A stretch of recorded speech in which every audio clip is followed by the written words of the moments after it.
どうも、わがつくです。今回はミニミカサ焼きを作っていこうと思います。ミニミカサ焼きって何なのって思うかもしれないですけれども、どら焼きに近いものです。ただ、どら焼きとはちょっと違ったものなので、今回はご紹介しようと思いました。どら焼きよりも少しふわふわっとした生地になってて、あんこがよく染み込む生地になっています。ちなみに僕は関西でこれを学んだので、どら焼きよりもこっちのレシピの方が得意になります。それではどうぞ。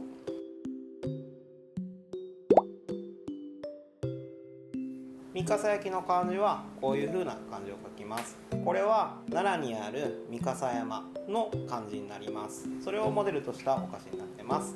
またそれは最後に説明しようと思いますので、最後までお楽しみください。今回ご用意する卵は M サイズですね。これを2個、そして薄力粉はいつもの通りニップンのハートを使用してます。これが 100g です。重曹は 1g です。そして次にベーキングパウダー 2g。 もし重曹がない人はベーキングパウダーを 3g に変えてください。そして砂糖はグラニュー糖を使用してます。グラニュー糖 90g です。そして水 20g とみりん 15g です。この水とみりんは一緒に測ってしまいます。まずは材料を測っていきます。今回は全て一旦測ってしまいます。測る時の注意点としては、一度初めに全部測ってしまうと失敗なく作りやすいので、一度全部測ってしまうことをお勧めします。というのも、材料を混ぜたりした後に測って入れていくっていうのをすると計量間違いが起こりやすいっていうのがあるので、一度全部測ってしまいます。そして測っているボールに他のボールが当たっていないっていうのを注意しながら測ってみてください。測るときは水 20g、みりん 15g を一緒に測る。その次に薄力粉 100g とベーキングパウダー 2g を一緒に測る。重曹 1g は別にしておく。砂糖 90g を別にしておくとするとやりやすいと思います。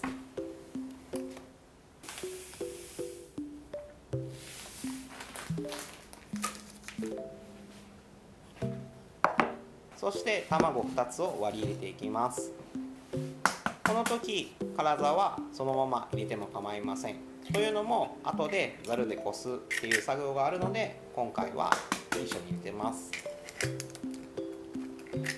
その後卵を溶きほぐしていきます。この時は白身を切るように混ぜていきます。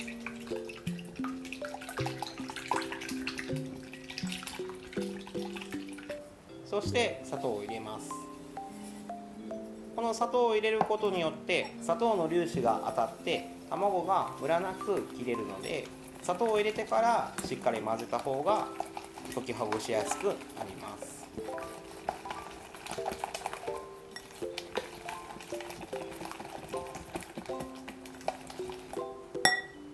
そしてこの中にお水とみりんを入れてしまいます。この時のみりんはアルコールを飛ばさずにそのまま入れてください。というのも、みりんのアルコールがベーキングパウダーと反応してふわふわな生地に仕上げてくれます。そしてこのできた卵液を湯煎して砂糖を溶かしていきます。お湯の温度はお風呂より少しあったかいぐらい、50度ぐらいに設定しています。僕はもともと使っていたのがグラニュー糖なので、同じようなやり方でやっています。もしグラニュー糖を使う場合にこの作業をしないと焼きムラっていうものができやすくなります。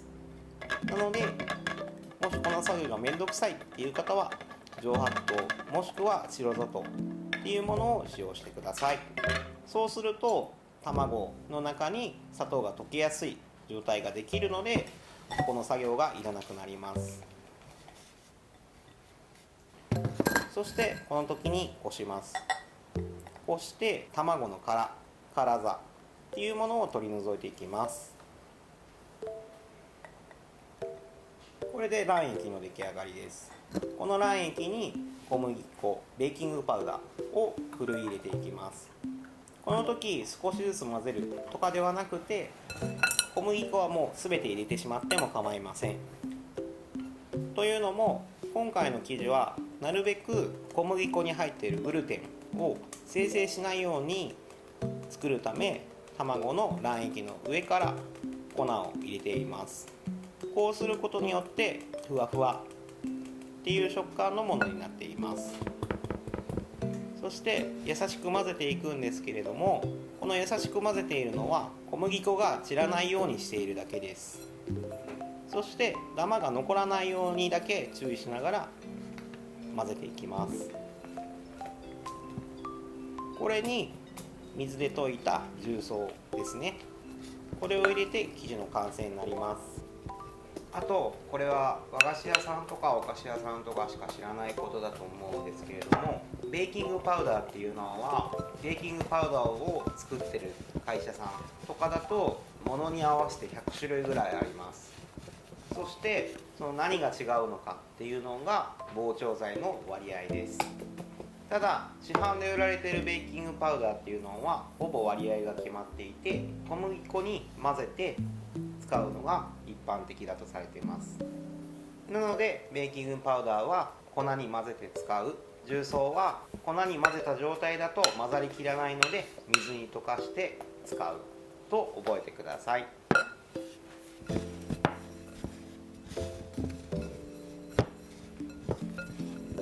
そして生地の流し方は前回やったどら焼き右上に動画を紹介しています。この動画で詳しく説明していますので、よろしければそちらをご覧ください。そしてひっくり返し方とか焼き方っていう紹介はこの後ノーカットでお送りするシーンをご用意してますので、その時に説明させていただきます。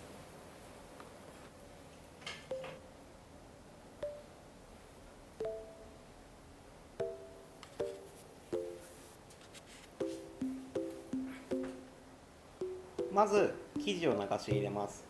この時生地を流し入れる前は油を薄く引いてください。油を薄く引かないと焼きムラの模様ができます。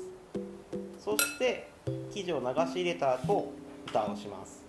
焼き時間は1分です。こうやって蒸し焼きにすることでどら焼きよりもふわふわっとした生地になりやすいです。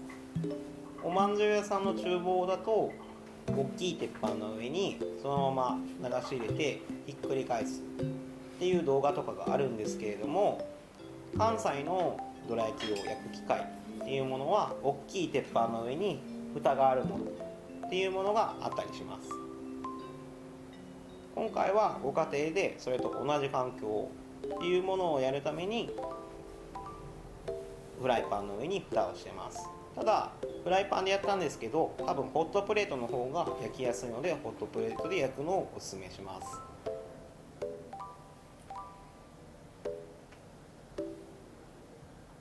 そして1分経ったら生地をひっくり返します。生地をひっくり返す時のポイントは生地の半分までヘラを入れる、それでひっくり返るのでそれを意識してみてください。そして裏返してからだいたい15秒ぐらいですね、裏面を焼いたら完成です。一度生地の状態で切って見せてみます。これぐらいふわふわになります。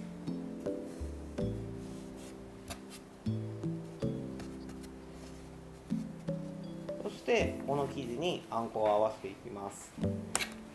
全部のところかわからないですけども、僕が修行したところはこういった三笠に使うあんこっていうのは寒天を入れることが多かったです。寒天を入れて蜜を多めにする、その蜜を生地になじませるっていうものが関西の三笠には多いと思います。こんな感じですね。そしてあんこを入れた後は蓋を閉じて、縁を閉じてしまうとこれぐらい丸い形になります。この横から見た形が三笠の特徴になります。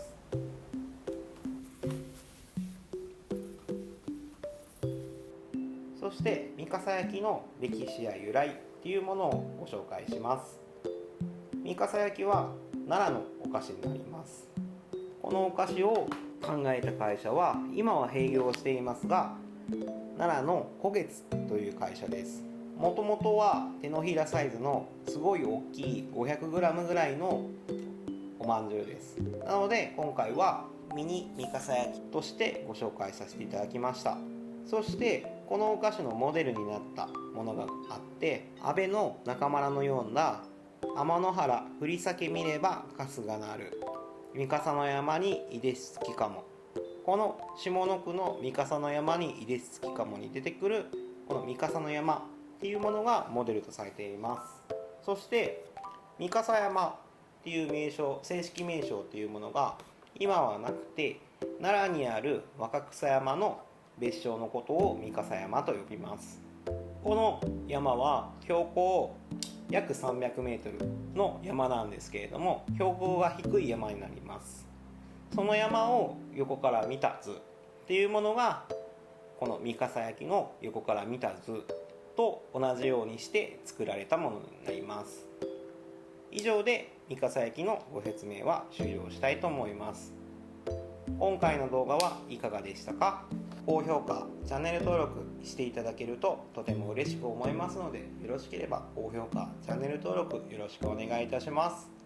また地方のお菓子っていうものをコメントしていただければ動画作りの参考にさせていただきます。ぜひお気軽にコメントしていってください。それでは今回の動画は以上になります。ありがとうございました。